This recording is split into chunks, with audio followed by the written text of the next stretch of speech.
Let me start with a very few words from our vision, which we always like to underline and keep at the center of everything we are. So we are working on a mission to make Milan a more digital, more inclusive city, a more mobile, open, and sustainable city.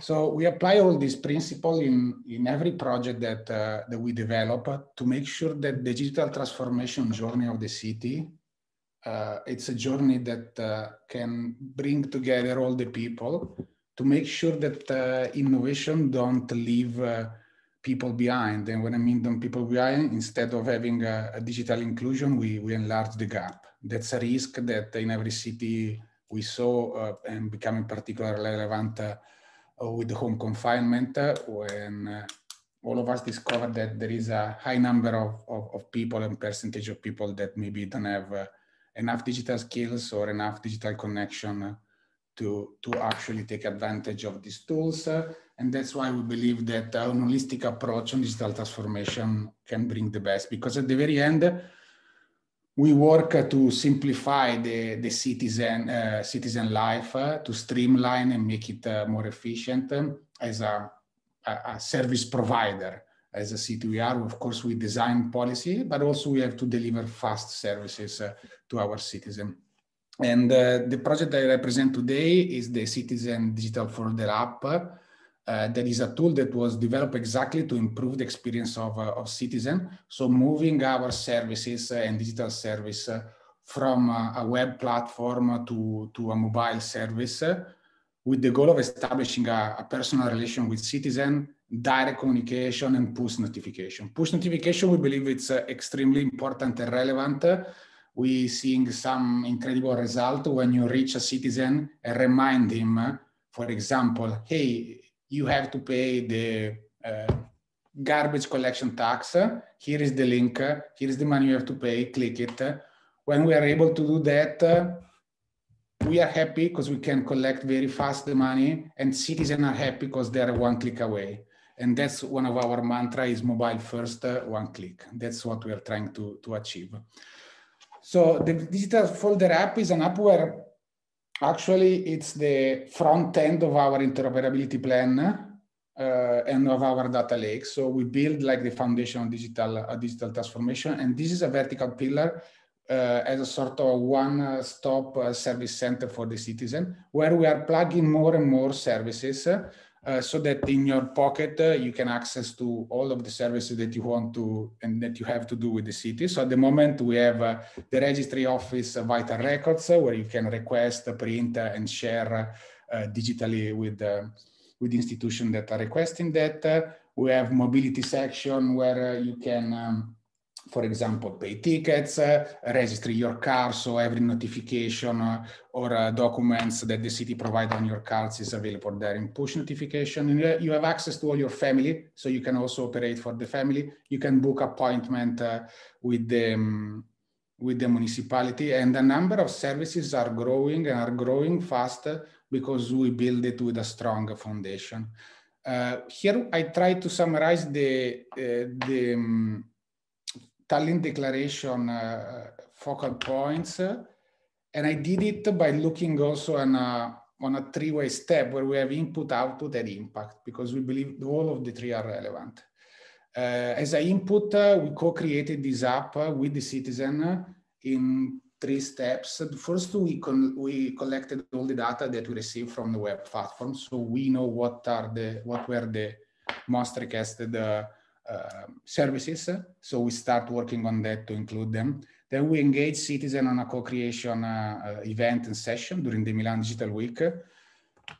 And we engage citizens for beta testing of the app. That was a pretty interesting, let's say, experiment. We received a lot of requests, so perhaps we weren't able to onboard all of them because we had a limited number of citizens that we can manage and engage. But I recommend it because there was a truly extraordinary journey. That led to design and publish an accessible user and digital service app. So that's actually the output. There is an app where you can get information, services, and interaction. So there are digital interaction and end-to-end digital services. So depending on the most efficient way and on the logic. Of course, it's accessible, secure, usable. Push service is an important feature, and as our colleagues from Emilia-Romagna described their amazing project, we are also integrating the national platform, digital identity, digital payment, and all those tools. Last but not least, we spend a lot of time in monitoring the impact, because saying that digital transformation is always good and great comes with a question that is why. And since we are very data oriented, we try to actually map the success or the fail of the app, because of course you don't know where you're going all the time. That is done through a CRM platform where encapsulate all the journey and the relation with citizen. And it leads us to a monitoring tool that I will present very briefly later that can actually quantify the reduction of administrative burden for citizen and the savings, which at the moment are the incentive that we can provide to citizen. Something that we couldn't come out with is a direct incentive. So example, if you do it on an app or online, you save money. That comes with a very strict regulation in our country. And if we would like maybe to work on something together, it would be to define maybe a standard when there is a direct incentive. So as I said, these are sunscreen, of course it's personal. And again, it's made to grow. You see all the tab on the left, the number of tabs are growing. This is a process where you can request the certificates of the digital registry office. That's lead me to another example. To back when at the beginning I was talking about the inclusion. So for us, an accessible e-government, it's an e-government it's available for everybody.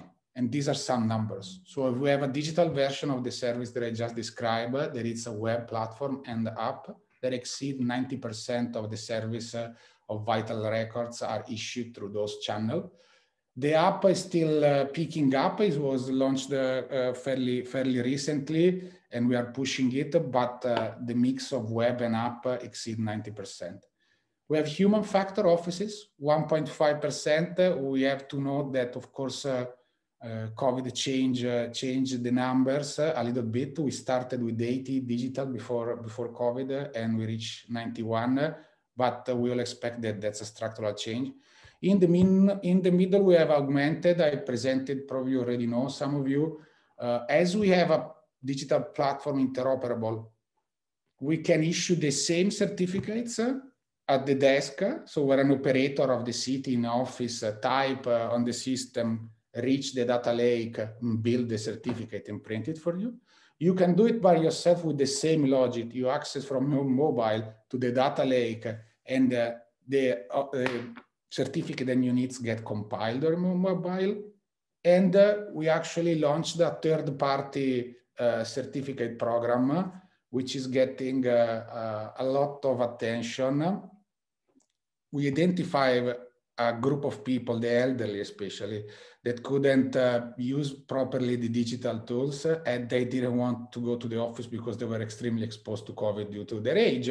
So during COVID, we launched, we enable, this is an example of newsstands, but we also have other different kind of shops where citizens go and they can get the vital records and a number of certificates and service in a location close to their home. So starting from, let's say, 8 or 10 registry offices around the city, thanks to this program, we reach 100 and more locations. And that's a way to include everybody. One last word on the monitoring. Again, pivoting the data infrastructure that we have, we develop an open source tool. To go back to our friend from the first presentation, it's on GitHub, so it exists. And we develop internally a tool to map this digital transformation and the benefit for citizens. So we have a tool that is shared, is in Italian, we're translating in English, and as soon as it's ready, we'll share with you.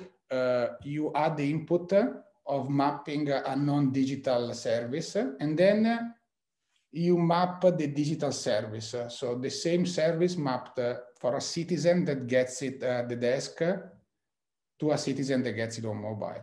We calculate the distance of people, average distance of people to reach the office, the time, the cost for the tickets, for example, of the metro, and the cost for the administration to deliver a service. And we calculate the sustainability impact. So each time a citizen has to go to an office to get a digital certificate or a digital service has an impact in terms of CO2.